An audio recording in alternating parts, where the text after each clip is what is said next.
ಈಗಲೂ ಕೂಡ ನೀನು ಅವಳ ಮೇಲೆ ಸೇಡ್ ತೀರಿಸ್ಕೊಳ್ಳೋದಕ್ಕೆ ಬಂದಿದ್ಯಾ ಅಂತ ಅವಳು ನಂಬಿಸಿ ನಿನ್ನ ನೆರಳನ್ನು ಕೂಡ ಅವಳು ಅಸಹ್ಯ ಪಡಬೇಕು ಹಾಗೆ ಮಾಡ್ತೀನಿ. ಮಾತಾಡ್ಬೇಡ ಅಂದ್ರೆ ಅರ್ಥ ಆಗಿಲ್ವಾ? ನಾನು ಯಾವ ತಪ್ಪು ಮಾಡ್ತಿದ್ರು ಅವಳ ದೃಷ್ಟಿಲಿ ಕೆಟ್ಟವನಾಗಿದ್ದು ನಿನ್ಗೋಸ್ಕರ. ಇವಾಗ ಅವಳು ನಿನ್ ಮಾತು ಕೇಳಿಸ್ಕೊಂಡ್ರೆ ಅವಳು ನಿನ್ ಮುಖ ನೋಡ್ತಾಳ? ಅವಳು ನಿನ್ ಜೊತೆ ಮದುವೆ ಮಾಡ್ಕೋತಾಳ? ನನ್ನ ಮೇಲೆ ಕೈ ಎತ್ತತ್ಯ. ರಾಜಲಕ್ಷ್ಮಿ ಬರಲಿ, ಅವಳ ಕೈಯಿಂದಾನೆ ನಿನ್ನ ಕುತ್ತಿಗೆ ಹಿಡಿಸಿ ಆಚೆ ಹಾಕಿಸ್ತೀನಿ. ರಾಜಲಕ್ಷ್ಮಿ, ಏಯ್ ರಾಜಲಕ್ಷ್ಮಿ, ರಾಜಲಕ್ಷ್ಮಿ.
ನನ್ನ ದೇಹದಲ್ಲಿ ಪ್ರಾಣ ಇರೋವರೆಗೂ ಮತ್ತೆ ನಿನ್ನ ಮುಖನೂ ನೋಡಲ್ಲ, ನನ್ನ ನೆರಳು ಕೂಡ ನಿನ್ನ ಹತ್ರ ಸುಳಿಯಲ್ಲ.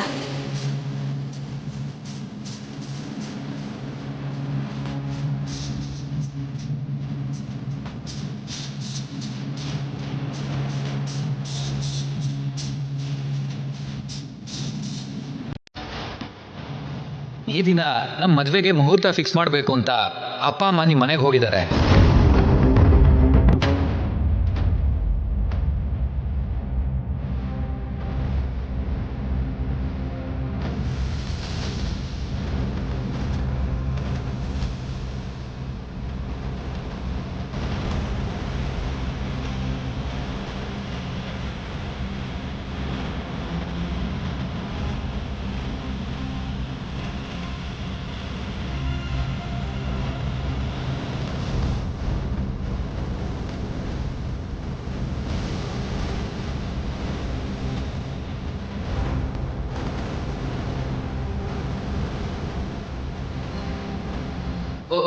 ರಾಜಲಕ್ಷ್ಮಿ, ನೀನ್ ಈ ರೂಮಲ್ಲ ಇದ್ದೀಯಾ?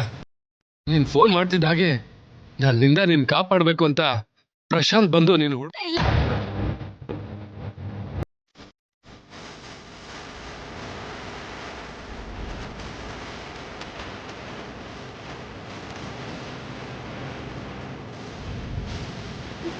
ಎಲ್ಲಿ ನನ್ನ ಜೊತೆ ಮದುವೆ ನಡೆಯಲ್ವೋ ಅಂತ ಮೊದಲೇ ನನ್ನ ಜೀವನನ ನಾಶ ಮಾಡಿಬಿಟ್ರೆ ಬೇರೆ ದಾರಿ ಇಲ್ಲದೆ ನಾನು ಅವನನ್ನೇ ಮದುವೆ ಮಾಡ್ಕೋತೀನಿ ಅಂತ ಅವನಷ್ಟು ಕೆಟ್ಟ ರೀತಿನಲ್ಲಿ ನಡ್ಕೊಂಡಿದ್ದಾನೆ.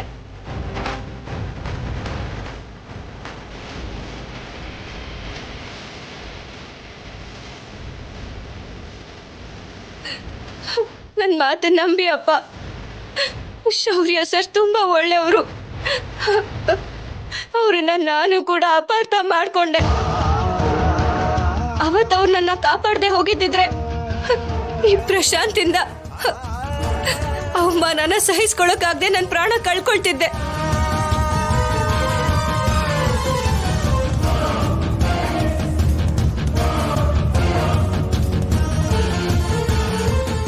ಆದ್ರೆ ಅದನ್ನ ಅರ್ಥ ಮಾಡ್ಕೊಳ್ದೆ ನೀವು ನಾನು ಅವ್ರಿಗೆ ಬೈದು ಹೊಡೆದು ಅವಮಾನ ಮಾಡಿದ್ವಿ. ಆದ್ರೂ ಕೂಡ ಅವ್ರು ಏನು ಮಾತಾಡ್ದೆ ಅಲ್ಲಿಂದ ಹೊರಟು ಹೋದ್ರು.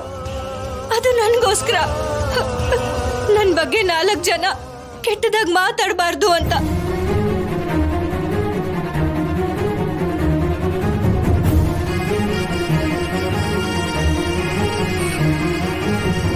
ಅಣ್ಣ ಅವ್ರೆ, ರಾಜಲಕ್ಷ್ಮಿ ಯಾರ್ದೋ ಮಾತು ಕೇಳಿ ಹೀಗೆಲ್ಲ ಮಾತಾಡ್ತಿದ್ದಾಳೆ ಅಣ್ಣ.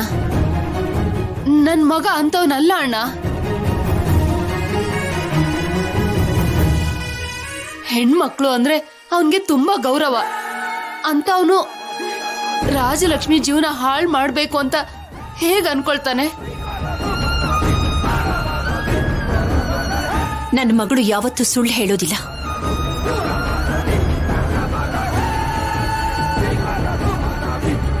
ಇಷ್ಟು ದಿನ ಇಲ್ದೆ ಇದಕ್ಕಿದ್ದ ಹಾಗೆ ಯಾಕೆ ಇವಳು ಪ್ರಶಾಂತ್ ಬಗ್ಗೆ ಮಾತಾಡ್ತಿದ್ದಾಳೆ? ಅಪ್ಪ, ನನ್ನ ಹತ್ರ, ನಿಮ್ ಹತ್ರ, ಎಲ್ಲರ ಹತ್ರನೂ ಪ್ರಶಾಂತ್ ಒಳ್ಳೆ ಒಂಥರ ನಾಟಕ ಆಡಿದಾನಪ್ಪ. ತಪ್ಪನ್ನ ಅವನ್ ಮಾಡಿ ಶೌರ್ಯ ಸರ್ ಕೆಟ್ಟವ್ರು ಅಂತ ನಮ್ಮನ್ನ ನಂಬಿಸಿದಾನೆ. ಇದೆಲ್ಲ ಸುಳ್ಳು ಅಣ್ಣ. ಮತ್ತೆ ನಿಜ ಏನು?